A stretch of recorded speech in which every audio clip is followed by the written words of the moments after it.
kita bersama membuka Alkitab kita di dalam Matius pasal yang ke-10.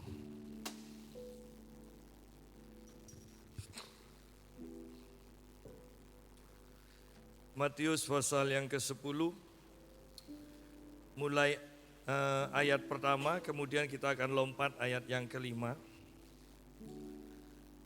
Yesus memanggil ke-12 rasul. Yesus memanggil ke-12 muridnya dan memberi kuasa kepada mereka untuk mengusir roh-roh jahat dan untuk melenyapkan segala penyakit dan segala kelemahan. Tadi pagi kita sudah bahas hal ini, bahwa Tuhan Yesus itu berjalan berkeliling memberitakan Injil Kerajaan Surga dan melenyapkan segala penyakit dan kelemahan. Kemudian Yesus juga mengimpartasikan kuasanya, melimpahkan kuasanya, memberikan kuasanya kepada ke-12 muridnya. Dan kembali kuasa yang diberikan adalah untuk mengusir roh-roh jahat dan melenyapkan segala penyakit. Ya. Sehingga kalau kita perhatikan, lompat sebentar, ayat yang ke-7 dan ayat yang ke-8. Pergilah dan beritakanlah, kerajaan surga sudah dekat. Sembuhkanlah orang sakit, bangkitkanlah orang mati, tahirkanlah orang kusta. Usirlah setan-setan, kamu telah memperolehnya dengan cuma-cuma, karena itu berikanlah pula dengan cuma-cuma. Perhatikan bahwa Yesus memberikan kuasanya kepada ke-12 muridnya untuk mengusir setan dan menyembuhkan penyakit. Sehingga kita melihat bahwa antara Yesus dengan ke-12 muridnya itu melakukan tindakan yang sama. Kuasa yang didemonstrasikan pun itu sama. Nah, jangan meremehkan tentang impartasi pengurapan ini. Kita sebagai umat Tuhan tidak bisa hanya diajar ya tentang firman Tuhan. Tetapi sebagai umat Tuhan kita harus mengalami impartasi dari hamba Tuhan. Hamba Tuhan itu mengalami impartasi juga dari hamba Tuhan yang lebih senior lagi dan seterusnya. Kalau kita perhatikan bahwa Abraham itu memberkati Ishak. Ishak memberkati Yakub. Ya. Imam besar yaitu Harun mengimpartasikan, menumpangkan tangan kepada anak-anaknya. Musa menumpangkan tangan kepada Yosua, sehingga dikatakan hikmat yang bekerja di dalam hidup Musa itu juga bekerja di dalam hidup Yosua. Elia mengimpartasikan pengurapannya kepada Elisa. Daud mempunyai banyak anak, tetapi dia hanya mengimpartasikan pengurapannya kepada Salomo. Nabi Samuel mengimpartasikan pengurapannya kepada Daud. Dan Rasul Paulus mengimpartasikan pengurapannya kepada Timotius. Petrus mengimpartasikan pengurapannya kepada Markus. Jadi lihat di sini bahwa sebenarnya keberhasilan dari kekristenan bukan saja mengajar, bukan hanya mengajar Allah itu begini, kekristenan itu begini, tetapi keberhasilan kekristenan adalah impartasi atau memberikan apa yang dimiliki pemimpin kepada pengikutnya. Dan itu tidak bisa tergantikan. Pemimpin yang tidak memiliki apa-apa, pemimpin yang tidak memiliki kuasa, dia juga tidak bisa mengimpartasikan, memberikan kuasanya kepada jemaatnya.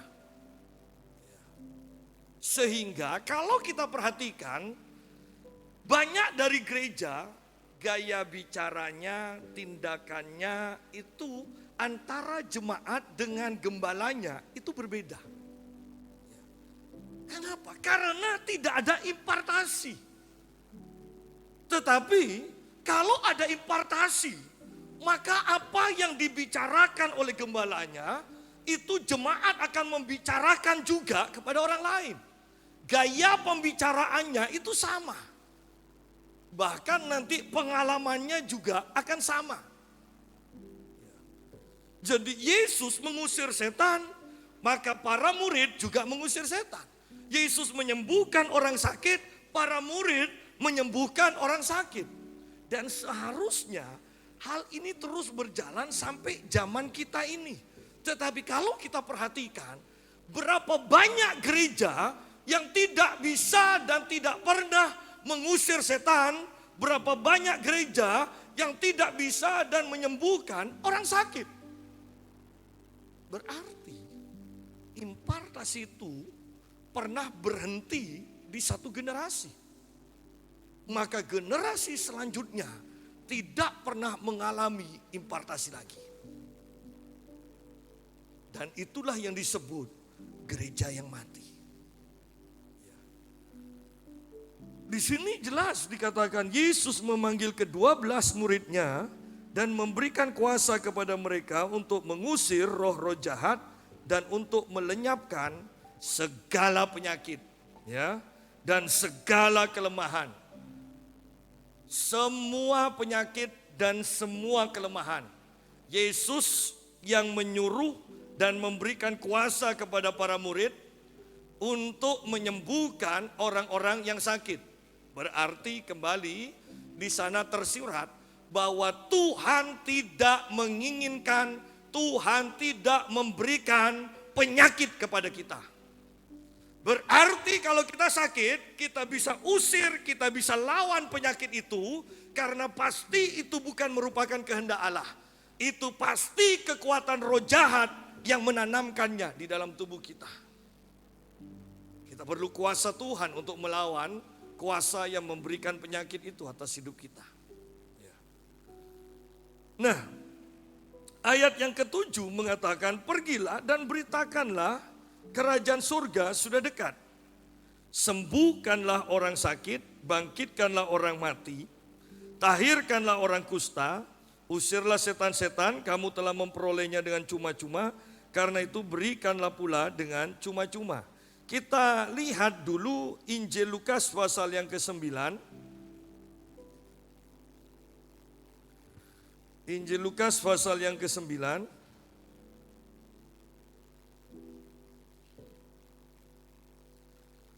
Ayat yang pertama dan ayat yang kedua.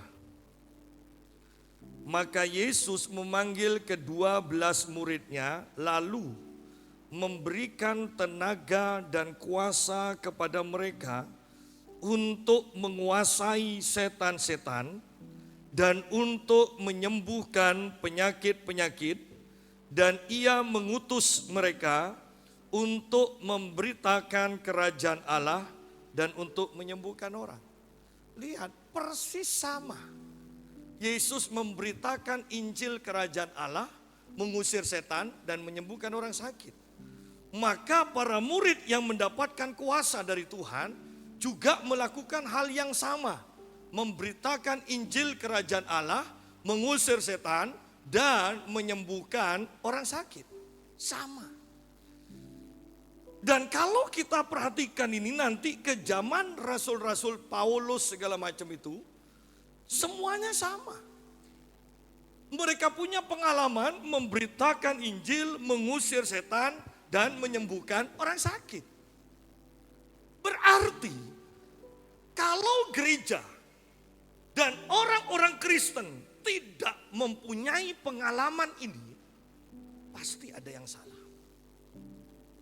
Apakah karena mereka tidak terhubung dengan gembala setempat?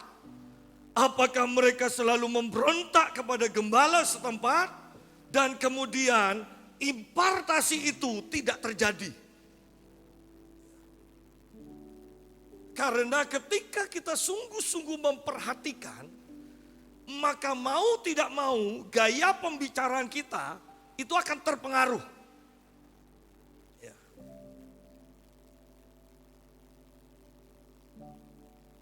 Oleh karena itu betapa pentingnya kita sungguh dekat, melekat baik kepada Allah maupun kepada pemimpin yang akan mengimpartasikan pengurapannya. Dan ini akan sangat seru. Ya, ini akan sangat seru. Ketika saya melihat seseorang, saya bisa melihat walaupun orang itu ketika mau didoakan, apakah orang itu akan manifest atau tidak, itu sudah ketahuan terlebih dahulu. Bahkan saya nonton televisi, di sana ada seorang kiai atau ustadz yang mendoakan pagi hari itu ada kira-kira jam 8:30, ya jam 8 mungkin. Nah, ketika saya melihat orang itu yang mau didoakan belum apa-apa, tapi saya sudah katakan pada istri saya, orang ini pasti manifest. Sudah kelihatan dan sungguh ketika didoakan dia sudah mulai mental-mental, ya. Dan bersyukur saya katakan, ternyata gaya kekristenan diadopsi.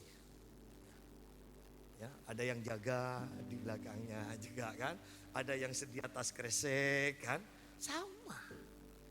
Bersyukur kita ini menjadi pionir, bukan ditentukan, ditetapkan oleh Allah sebagai peniru. Kita yang pertama. Ya.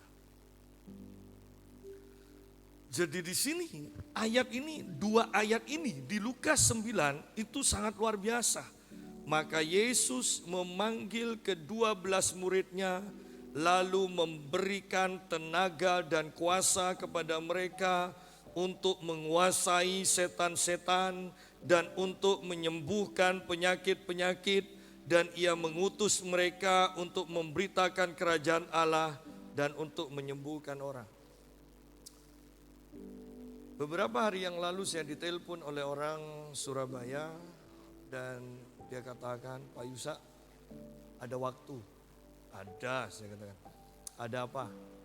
Saya ingin didoakan. Loh kan Anda punya gembala juga. Iya, pokoknya saya ingin didoakan Pak Yusa. Mau didoakan apa? Gak tahu, pokoknya saya ingin kegairahan akan Tuhan. Pokoknya doakanlah Pak Yusa. Dan ketika saya berdoa lewat telepon, saya diperlihatkan orang ini jalan di tempat. Padahal dia dalam ceritanya sebelum didoakan itu begitu bersemangatnya. Dia katakan dia ini menolong temannya yang karena rebutan harta dengan keluarga suaminya yang meninggal. Maka jadi si perempuan ini punya suami meninggal dan ada usaha dari suaminya, apakah toko atau pabrik itu atas nama istrinya. Nah, keluarga suaminya mengatakan, ayo itu dibagi-bagi dengan saudara-saudara suaminya. Dan saya bertanya, itu atas nama siapa? Itu atas nama suaminya. Oh, berarti saudara-saudaranya tidak punya hak. Itu istrinya yang punya hak.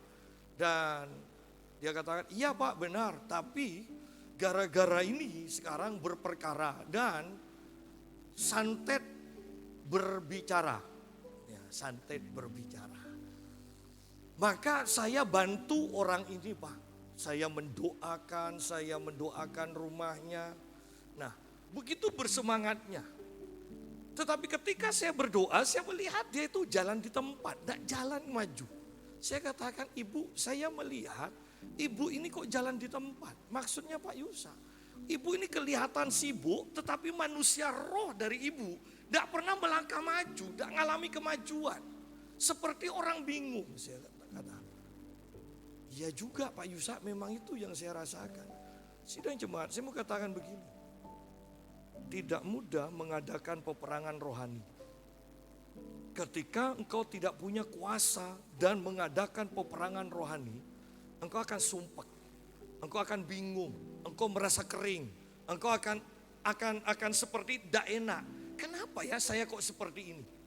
Kenapa? Karena kita sedang masuk dalam peperangan rohani dan kita kalah sebenarnya. Kalau kita menang, kita mempunyai kuasa, maka kita juga tahu roh kita akan mengalami kebebasan yang luar biasa. Oleh karena itu, betapa pentingnya kekristenan ini dipenuhi dengan kuasa. Catat perkataan ini, bahwa hanya masalah waktu. Setiap kita, bukan hanya di sini, setiap orang, bahkan setiap orang Kristen dimanapun juga, akan berhadapan langsung dengan roh jahat. Akan berhadapan langsung dengan santet. Sehingga sebelum itu terjadi, saya mau katakan, persiapkan dirimu, latih dirimu, terima kuasa dari Tuhan.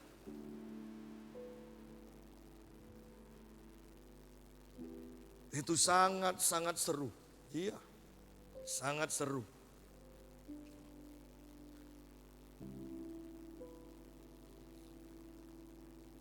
Saya mendoakan rumah dari jemaat. Dan saya mendoakan jemaat yang sakit dan saya pergi ke rumahnya baru pertama. Saya lihat, kok udah enak. Tapi suaminya yang bukan Kristen, bukan jemaat di sini, berkata bahwa dia punya kelebihan untuk melihat itu. Bahwa di sini ada penunggunya, di sini ada penunggunya. Saya sudah usir semua.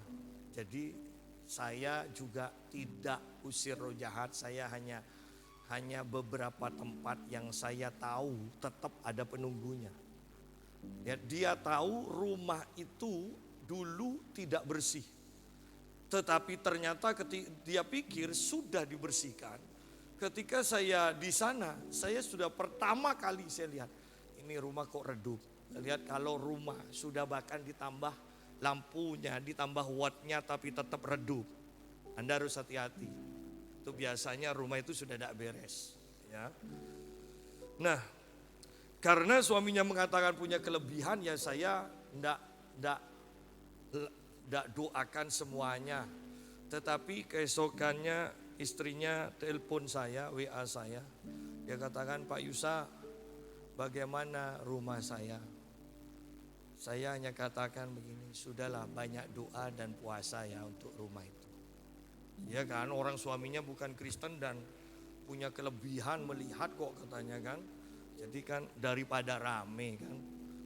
Tetapi yang saya mau tekankan bahwa setiap kita satu saat pasti akan berhadapan. Ya. Dan mungkin Anda katakan, Pak Yusa, tapi kan saya bukan pendeta. Nanti kalau ada apa-apa, ya saya akan panggil Pak Yusa. Iya kalau di Pamekasan, iya kan? Kalau Anda lagi main-main ke rumah keluarga, misalnya pergi ke Surabaya, misalnya pergi ke Banyuwangi, ya, maka kemudian Anda karena sudah memuji Tuhan, menyembah Tuhan terus di sini, Anda tidak menyadari bahwa di dalam diri Anda ada kuasa Allah. Ketika Anda bertemu, bercakap-cakap dengan famili Anda, bisa jadi loh mereka jatuh dan manifest. Kalau kita tidak terlatih, kan repot. Nanti alternatif yang terbaik, telepon saya, teleponnya pakai pengeras suara biar saya usir dari Pamekasan. Tetapi itu kurang baik. Kenapa? Nantinya saya kelihatan hebat. Anda tidak mengalami kemajuan. Itu tidak baik. Lebih baik kalau semua jemaat bisa melayani, bisa ngusir setan. Dan kerohanianmu itu akan bergairah. Karena engkau menang menghadapi roh jahat. Saya percaya dan saya bernubuat bahwa hanya masalah waktu setiap kita akan berhadapan langsung dengan roh jahat.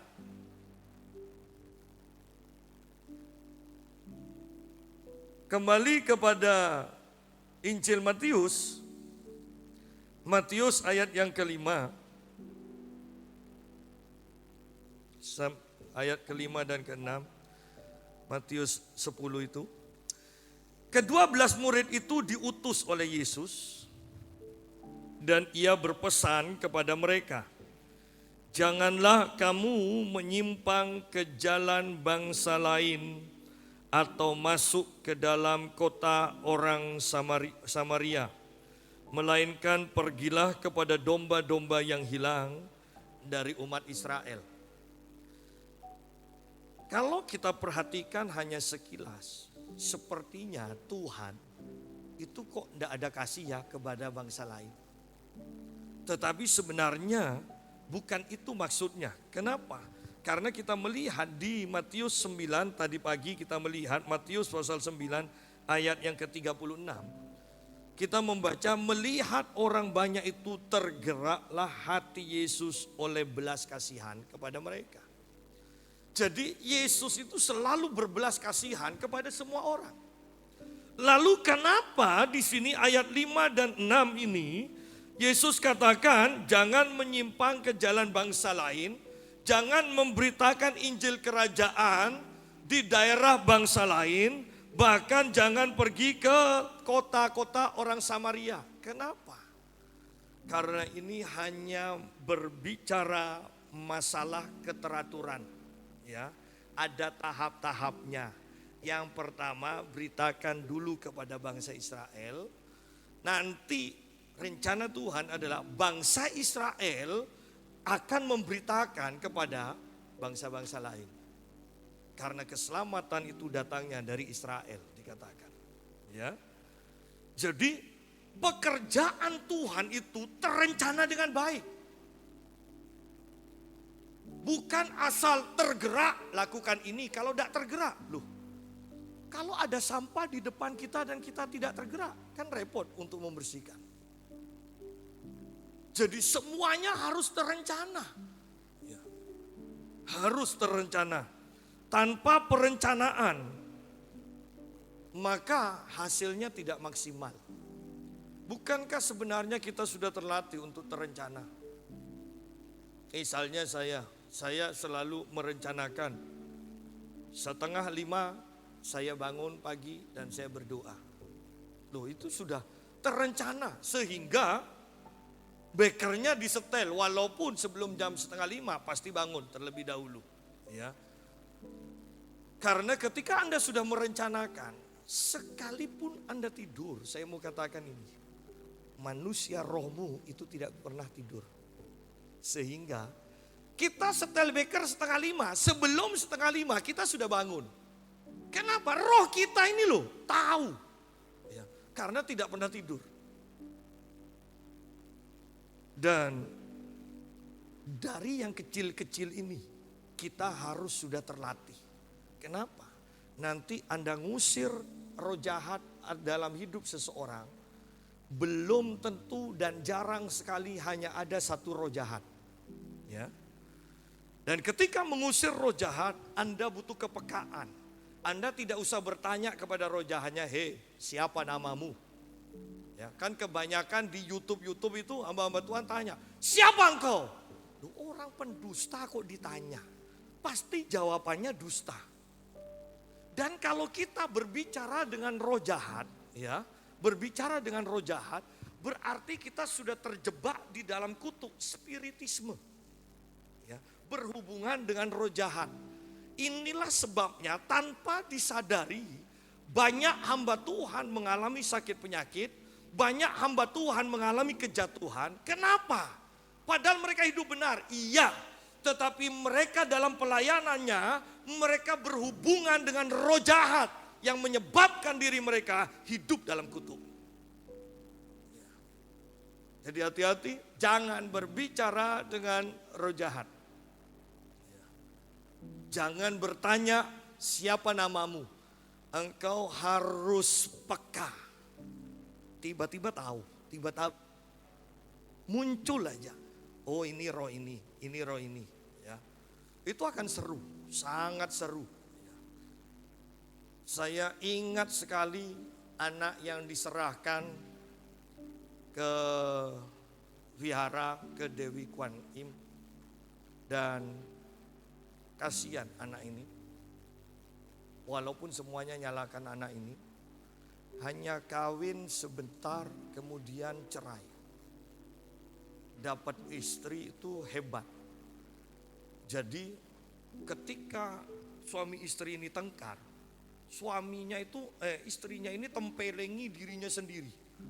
Kemudian suaminya diperkarakan. Mau cerai, mau tidak cerai itu ya apa ya kan? Ya.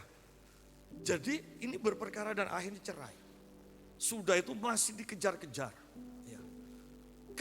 Mau kerja apa saja, itu gagal. Selalu berhenti. Dan kemudian dibawa kepada saya. Ketika saya doakan, itu seru. Di sebuah persekutuan doa kan, seru. Ketika saya tengking, ini orang ini merem. Tiba-tiba tangannya nyekik saya. Saya hanya katakan dalam nama Yesus dan lepas lagi. Saya usir beberapa waktu kok tidak keluar. Yang bantu saya banyak. Kan PD di Surabaya itu biasanya kan asalnya panitianya banyak. Seru loh. Kan dia mukul-mukul. Jadinya yang lainnya katakan dalam nama Yesus. Dalam nama Yesus. Dalam nama Yesus. Makanya hamba Tuhan itu juga jangan badan kecil, lebih baik badan besar seperti saya. Ya, mau tengkar secara roh ayo, tengkar secara fisik ayo, ya kan?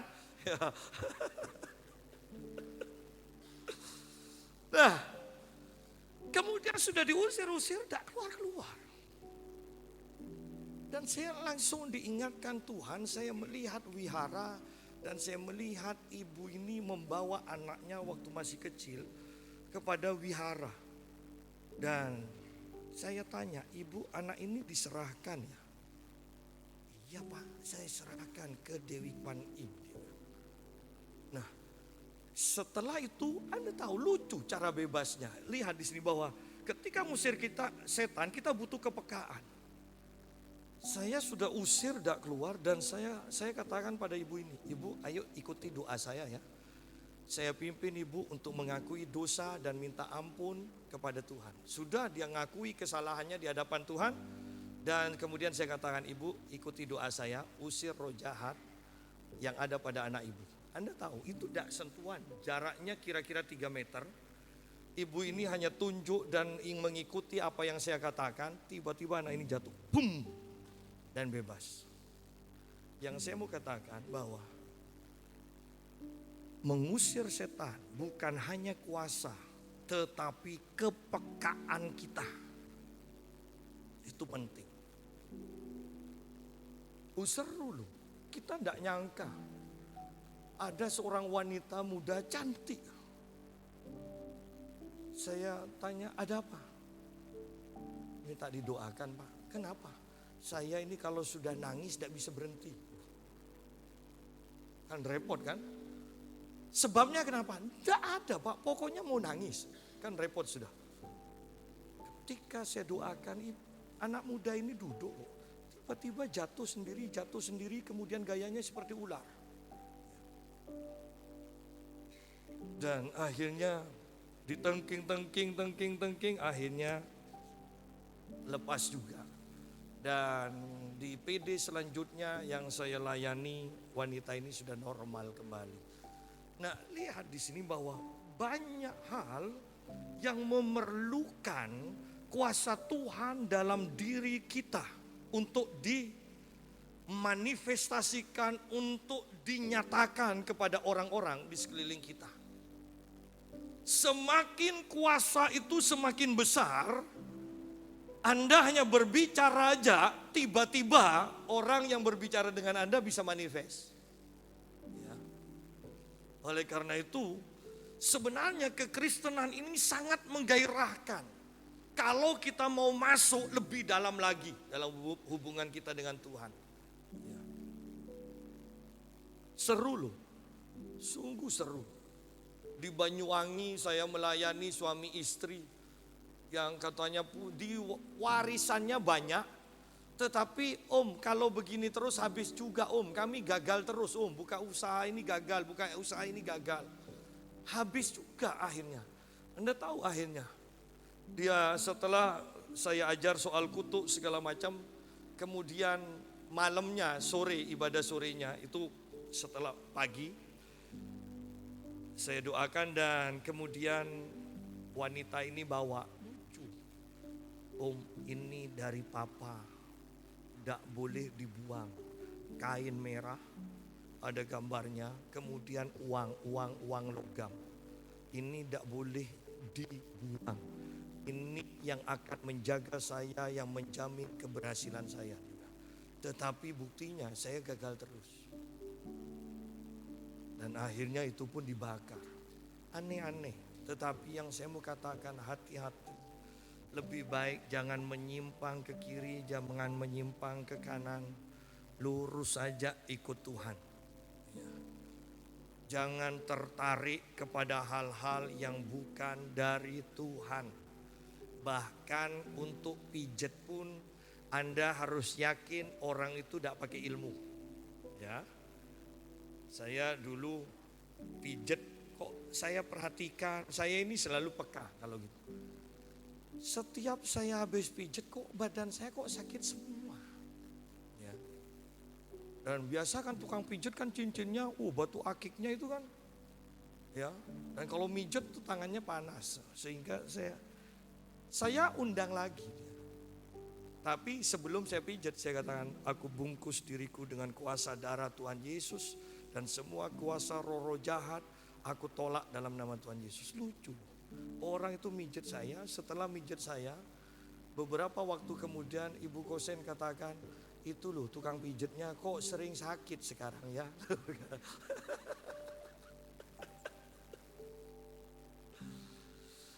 Jadi kita ini sungguh harus hati-hati ya.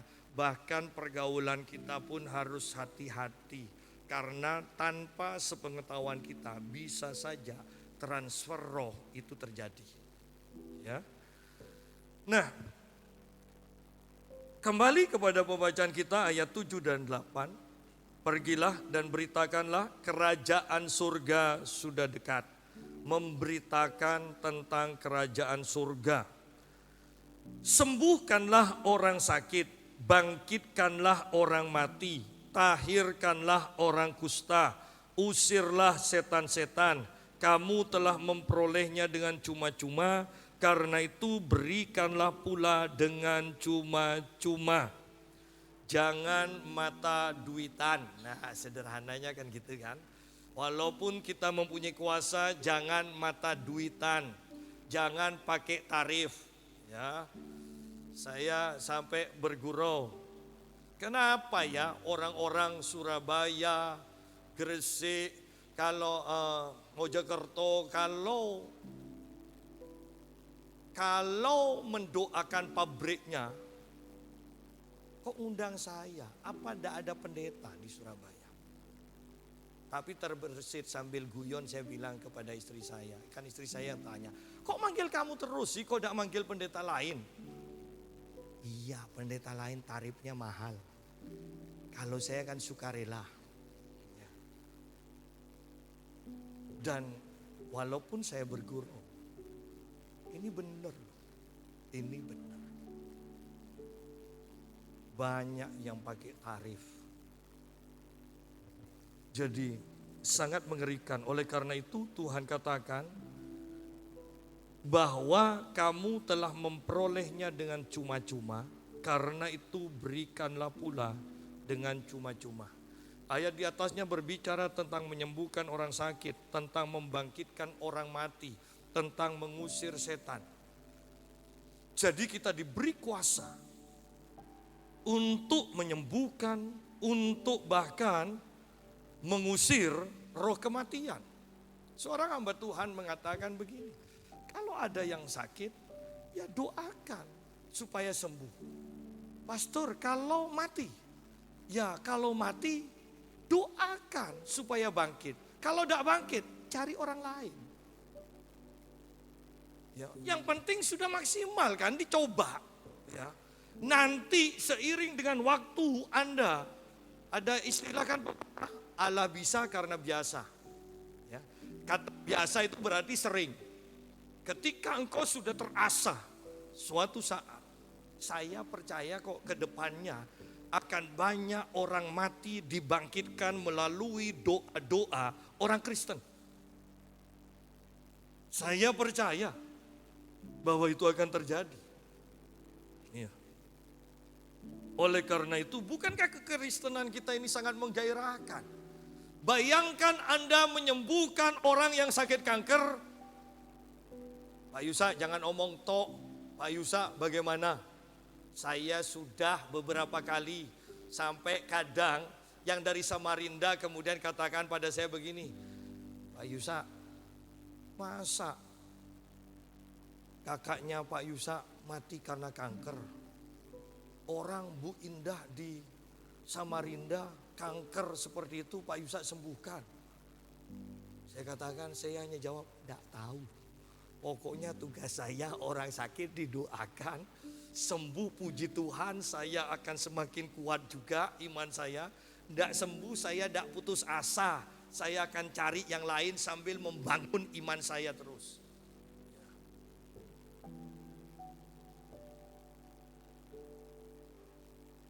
Oh seru loh, ikut Tuhan itu seru. Yang selalu saya ingat ketika saya di Semarang, saya mendoakan seorang wanita yang tidak saya ketahui di tubuhnya itu banyak apa, orang Madura bilang kutil-kutilnya itu ya, tumbuh daging-daging ya, dari leher sampai seluruh badan dikatakan. Sehingga orang ini pakai jaket dan saya doakan, coba saya lihat, mungkin iman saya tidak bangkit kan? Tapi karena tidak lihat, wah iman saya bangkit, doakan aja. Selesai itu tiba-tiba ibu ini bersaksi dan dia buka jaketnya itu dan dia bersaksi bahwa sebenarnya tubuhnya dipenuhi dengan daging-daging yang tumbuh itu. Dan sekarang sudah hilang. Nah, saya mau kembali saya menekankan bahwa inilah kekristenan, inilah pengalaman yang Tuhan sediakan bagi kita semua. Tuhan memberikan kuasanya kepada kita supaya kita mendemonstrasikannya, karena nama Tuhan akan ditinggikan.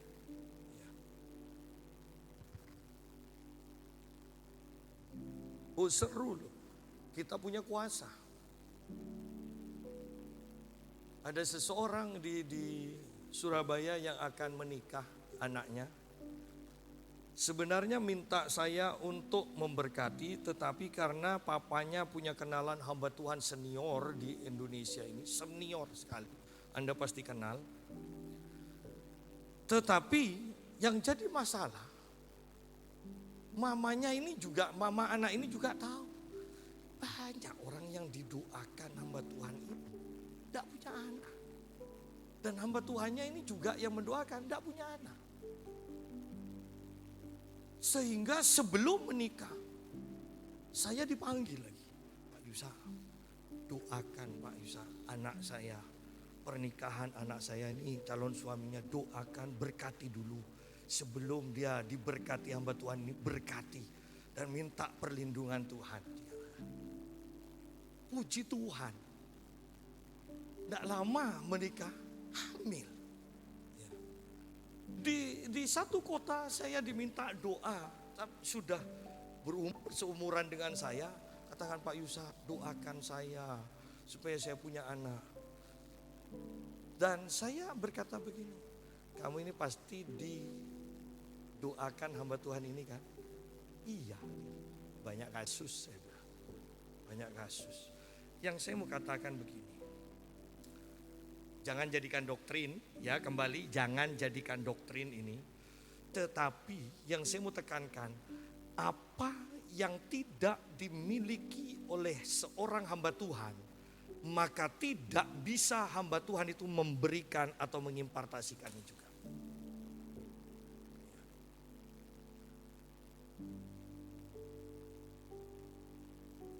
Ayat yang ke-9.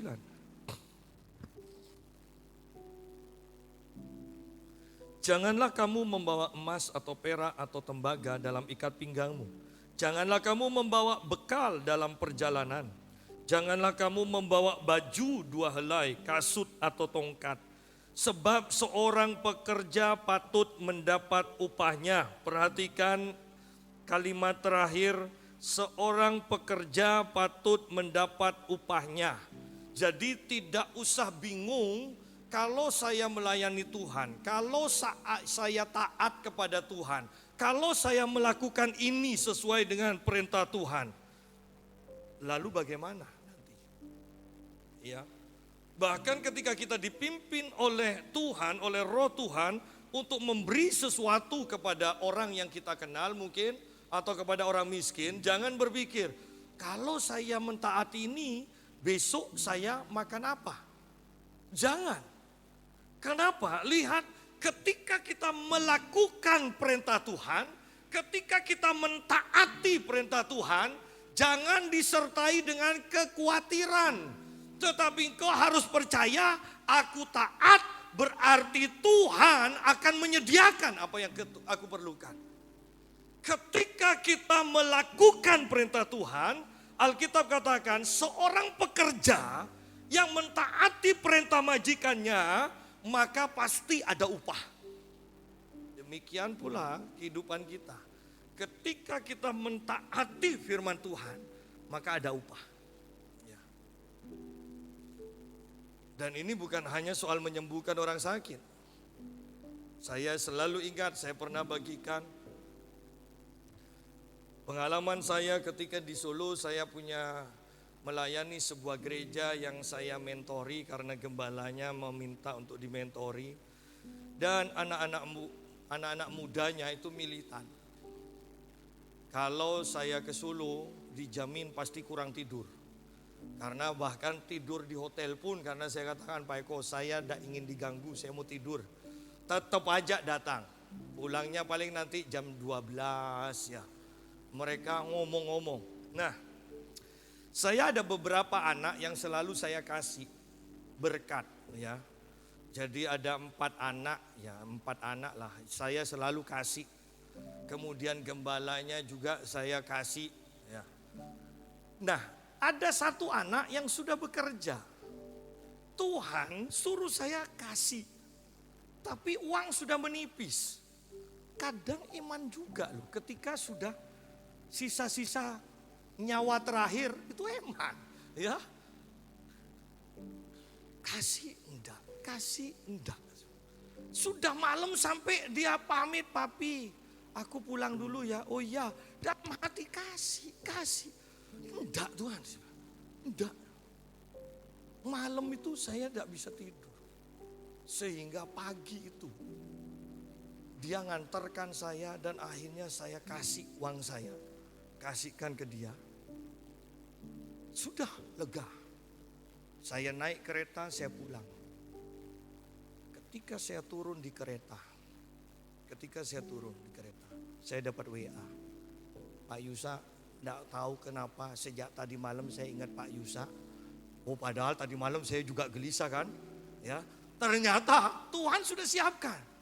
Saya disuruh Tuhan untuk ngasih berkat ini kepada Pak Yusa. Luar biasa loh, saya ngasih 250.000. Saya dapat ganti 13.500.000. Jangan cari orang untuk dikasih 250.000 dengan harapan ya. Ini hanya masalah ketaatan. Ketika kita mentaati, jangan khawatir, ada upah. Gitu loh. Tahu gitu saya kan tidak khawatir malam-malam. Iya.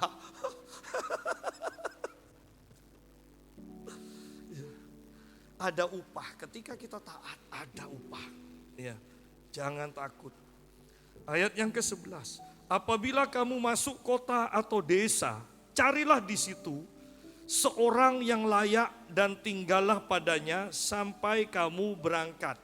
Jadi ketika kita melakukan kehendak Tuhan, kita ditampung oleh seseorang di kota itu, ya.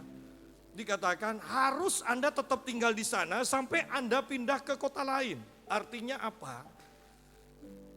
Ayo jadi orang, jangan melihat harta, melihat orang yang lebih kaya. Artinya, ketika misalnya saya pergi ke melayani di Surabaya, Pak Yusa tinggal di rumah saya aja ya, di apartemen saya. Oh ya, kemudian baru satu hari, ya rencananya seminggu misalnya. Satu hari ada orang lebih kaya lagi nawari, Pak Yusa tinggal di tempat saya aja. Saya tidak boleh ke yang pertama, saya pamit dulu ya, saya mau pindah tempat. Loh Pak Yusa katanya 1 minggu, iya ini ada yang mendadak, mungkin kita bohong segala macam. Tidak boleh, Tuhan sudah atur. Ingat, jaga nama Tuhan dalam kehidupan kita. Karena ada yang lebih kaya kemudian pindah, nginep di tempat yang lebih kaya. Tidak boleh. Apabila kamu masuk kota atau desa, carilah di situ seorang yang layak dan tinggallah padanya sampai kamu berangkat. Ya, sampai kamu berangkat ke kota lain. Apabila kamu masuk rumah orang, berilah salam kepadanya. Ya. Seru juga. Seharusnya orang Kristen itu ya kalau pergi ke rumah orang bukan permisi, bukan. Ya. Seharusnya seperti orang Islam. Assalamualaikum, ya kan? Orang Kristen pun harus shalom, shalom kan? Jadi di sini dikatakan apabila kamu masuk rumah orang, berilah salam, berilah shalom kepada mereka. Bahwa setiap perkataan kita belum masuk rumah saja, maka ucapan berkat kita ini, maka rumah itu akan dipenuhi dengan berkat yang kita ucapkan. Atmosfernya itu sudah dipersiapkan untuk anggota keluarga itu menerima berkat. Penting, jadi bukan hanya sekedar permisi. Kelihatannya hanya orang Kristen di Indonesia yang bilang permisi. Kalau orang Islam katakan Assalamualaikum, kenapa orang Kristen tidak pakai kata yang sama? Shalom, shalom, artinya berkat 2 kali ganda, damai sejahtera 2 kali ganda turun atasmu.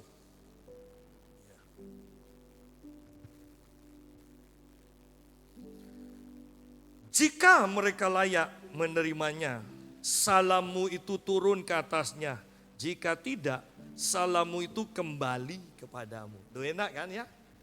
Shalom, shalom. Ada apa? Ganggu-ganggu.